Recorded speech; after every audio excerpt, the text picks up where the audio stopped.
Mr. Deepu Manuel. He has been associated with Mitsubishi Electric Private Limited since 2011 and is presently positioned as Product Group Head for Variable Refrigerant Flow Living Environment Division. He is responsible for managing product training, new product developments, PSI management, and business planning. Today, Mr. Deepu will talk about the significance of IAQ for commercial and public spaces. So delegates, let's welcome Mr. Deepu Manuel. Most forgotten topic, but most important in the current pandemic time, indoor air quality. So today in India, we are celebrating Mahashivaratri. From mythology, Lord Shiva is also known as Nilkant, a man with a blue neck, a god with a blue neck. From the mythological stories, it says that he has consumed poison and before reaching his body, he has contained the poison in his neck, and this has impacted a change of the color and this neck become blue. It's called blue neck. What if the poison is in the air? Can we stop breathing? Even if we know the air we breathe is poisonous, do we have an option of not breathing the air? Breathing is not a choice. Our very existence depends on breathing. That we stop breathing, the moment we stop breathing, we are no more a living organism. With this note, I like to emphasize on the quality of the air which we breathe and how we conveniently forget the importance of the air we breathe. The progress of our India, the country, we can say from window to a windowless world. Our old buildings has got thousands of windows, lot of windows to bring natural air in. And now today we reached completely windowless buildings. But windowless buildings are a need. It keeps season away. For 365 days, we can control the temperature, the humidity, the quality of the air, so that we can be productive 365 days, irrespective of the seasons. The airtight buildings also creates privacy for organizations. So what are the trade-offs when we create airtight buildings?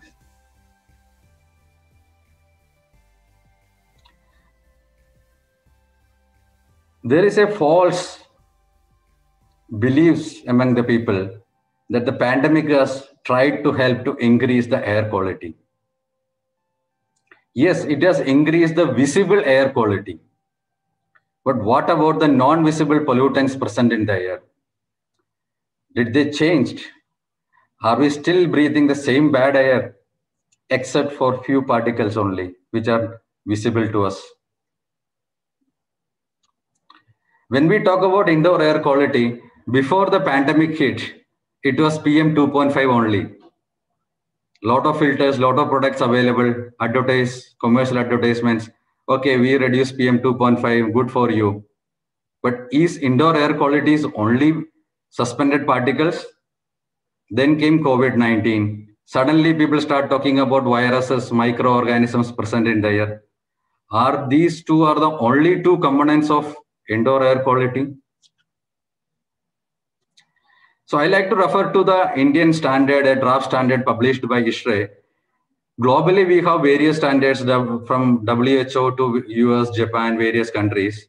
But let us limit to the standard published by ISRE about indoor environment quality. On that, one topic is about the various pollutants present in the air and how or what are the maximum available limits. This is for a reference. When you look into that, it contains a lot of parameters other than PM 2.5 and microorganisms. What if indoor air quality is bad?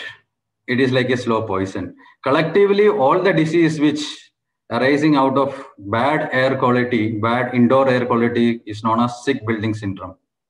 But nobody is bothered about that much. The main reason is it's like a smoking. Nobody died by just smoking one cigarette.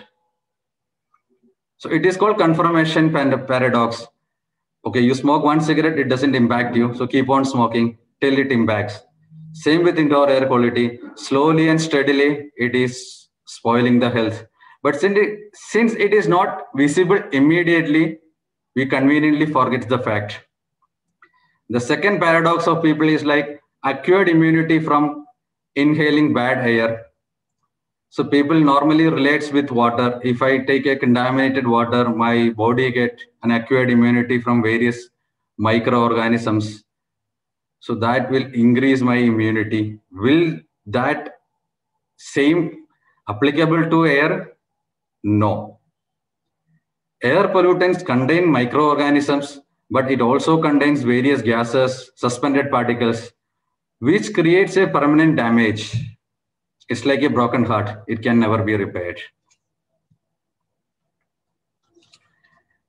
Regarding indoor air quality, risk mitigation and improvement, my fellow panelists, much expertise, and they will be covering a lot of topic. But I like to touch upon two parts, one from the design point of view, second from the operations point of view.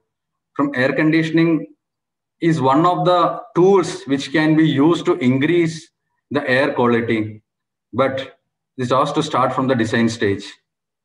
The volatile organic compounds, many of them are carcinogens, comes from carpets, paints, workstations, or the material used for interior layout, interior designs. So right from selecting the material, designing the air conditioning system, ventilation systems, air filtrations, and the trade-offs between the running cost and the health of the people involved. It's a tough call, but it has to be taken in favor of health. When it comes to operations, even at the design stage, if there is a mechanical ventilation is provided, to reduce the running cost, the fresh air is closed. That's the practicalities. Filters are never checked or removed, conveniently forgotten. And one of the most important factors when we talk about fresh air, can we trust the fresh air? So some of the seasons when we look outside, we see that our air inside our room is much better. So in such cases, do we still need to take fresh air?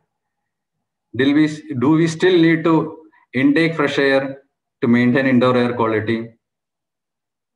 Unless we get into detailing, the general answer is we say no, let us close the fresh air and keep our indoor air quality better. So what happens if you don't take a fresh air? The normal filtration with the recirculated air remove the suspended particles, few other contaminants, maybe microorganisms. Absolutely correct. It will give a fantastic eye-catching displays. Okay, your inlet air IAQ was so and so. Now after through our filter, it has reduced and you are getting a better air. What about carbon dioxides? What about the reduction in the oxygen? Because when we breathe, we need oxygen, and this keep on replacing the oxygen present in a closed environments.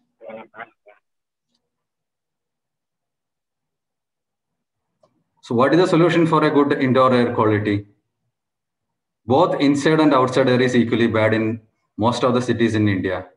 So we need to treat both the fresh air and the recirculated air to remove various contaminants, pollutants present in the air.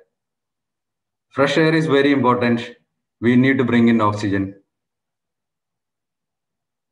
Trade-off between fresh air and recirculated air, there is nothing called a trade-off. It is a mandatory. We need to bring in fresh air to bring in oxygen into the closed environments where human beings are working. This is just to give an idea about various filters which we get in HVAC products or standalone filters. All these filters can filter out suspended particles up to various degrees, various other things. But what about other pollutants, gas particles present in the air, which is also impacting the health of occupants? Like to just briefly touch on some of the products which is available for indoor air qualities. So we can have a mechanized ventilation where the stale air is removed, fresh air is intake with the heat recovery or energy recovery systems. So these systems can be non-contact type, so that the contaminated air doesn't pass on any contamination to the air which is coming in from the outside. And add on to these non-contaminant paper-based energy recovery systems, these can filter out the noises also, because whenever we have an opening, it brings in a lot of noise from outside. Most of the commercial buildings present in business districts or in commercial areas where air sound pollution is very high. It's an add-on benefits into that. And most of these filters, we can choose the filters based on the fresh air quality outside. Various filters with various capacities, various life cycles are available. Choose that and keep on replacing it whenever it is there.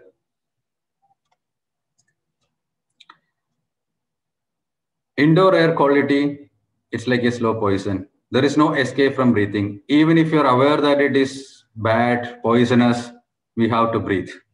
So let us create a good indoor air quality so that everybody's health is taken care of. The slow poison, which people conveniently forget, let us bring into the limelight. Whatever air we breathe, we need to pay for it. Either we pay with our health or let us pay with our money. Thank you.